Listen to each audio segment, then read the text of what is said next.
Our final profile is one that truly encompasses all aspects of the triad of health. But it's also an incredible story of two parents' spirit and determination. Meet the Durning family. They adopted Lincoln as a newborn, giving their 18-month-old daughter Reagan a baby brother.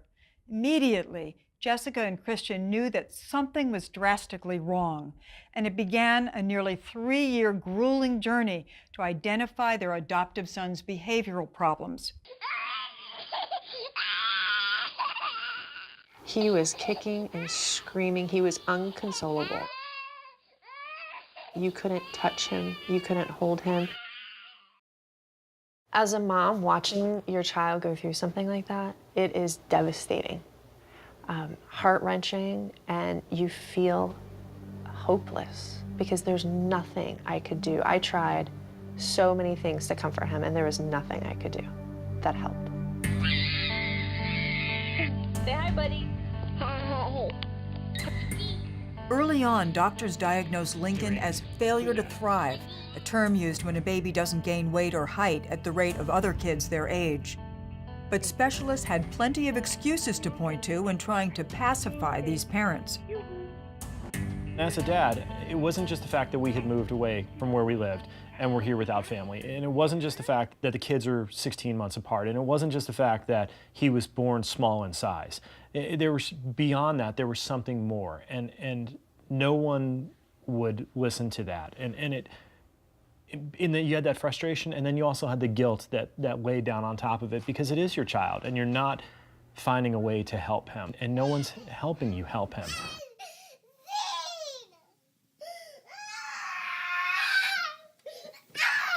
The Durnings were living a nightmare. They couldn't understand how, despite all the love they gave Lincoln, he would act out like this. No, sir. Playdates with other kids were out of the question because he was too rough, and other kids didn't want to be near him. Lincoln's own sister was scared of his tantrums. But fortunately for Lincoln, his parents were committed to finding a solution for his erratic behavior.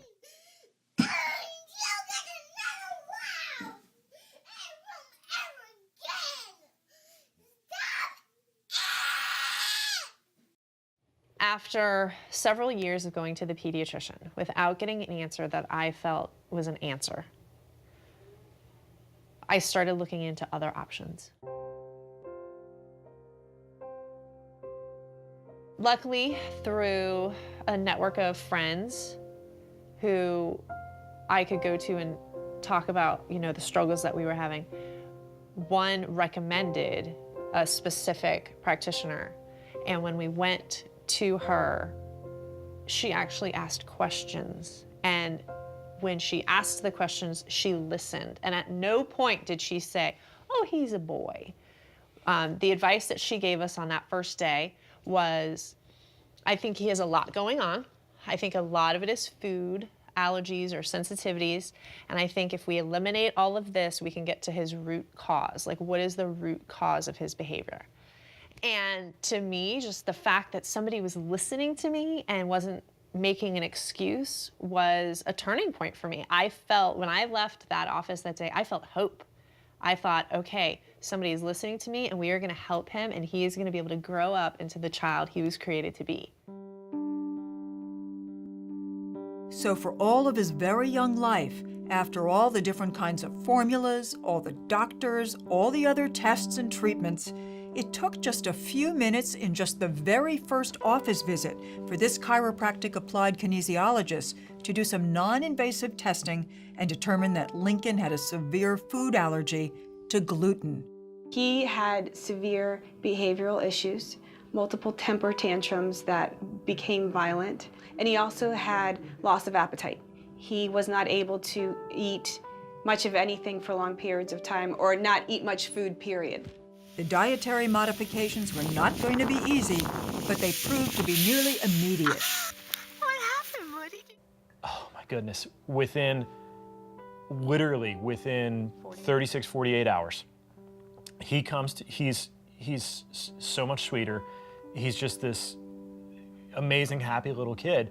And I think probably one of the hardest things was he came to us, I'm sorry, actually, this really, he came to us and he says to us, he goes, my belly doesn't hurt anymore.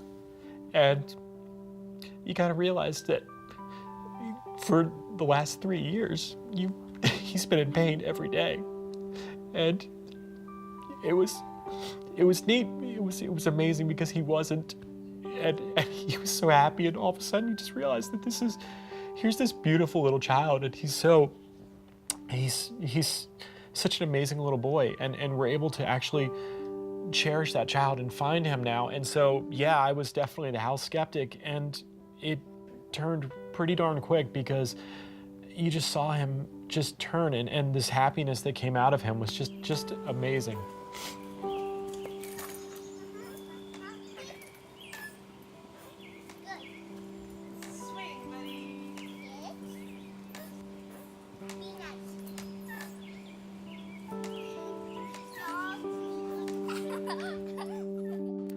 Room 3. A return doctor's visit revealed that in addition to gluten, the staples of soy, corn, and peanuts would need to be eliminated. Luckily, the changes again were nearly immediate because Lincoln started to grow. And consider this, at the time he started the treatments and dietary changes, Lincoln was already 3 years old, but wearing pants for a 6-month-old. Go ahead and push into my hand with your foot. You know what to do. Good job. Push and push. Meanwhile, Reagan had been complaining for weeks of an upset stomach, and when asked, she said she'd like to see the doctor. Within 3 days of her first treatment, the stomach aches were gone and they never returned. It didn't take long for the entire family to become patients. About 60 to 70% of my practice is family-oriented. I treat the mom, the dad, and the children. I think it's really, really important for everybody to be on the same page because with what we do, we're changing people's lifestyles. You're gonna draw a circle. Not just lifestyles, but the quality of life. No, it's more like a dog. That's okay. That's why we practice. Do you want to do the napkins? We look forward to family activities now, whereas in the past, they weren't something to look forward to. They were a chore. Now we not only can do play dates, but we're invited to more play dates. In the past, when we would play with friends, I always had to keep Lincoln close by or stay with him. Now he has friends. When we get together, they can go do stuff, just the two of them. And we give them that time because he can do it now. And it's such a treat for him to be able to play with other kids his age or older, getting to do what he wants. And he loves it. Like, he actually has friends now. The milestones and turning points for this family of 4 have been numerous, including what they realize is the need to eat more like their grandparents did. I really strive to do the perimeter of the store instead of the middle. The middle is the convenience, and those are necessary when you have 2 small children and you want to go anywhere. But the perimeter is really what feeds them and nourishes them and helps them grow. The twists and turns along this family's journey has been gut-wrenching. Thankfully, what you see now is a family that has learned how to not just survive, but thrive. They also hope that by sharing their story, others will benefit as well. Don't let what other people say stand in the way of you doing what in your heart you know is right. Life is more fun now. We have more fun. We're able to go see things, travel, do things. And we just have more fun as a family now. We do. Life is just a lot more enjoyable.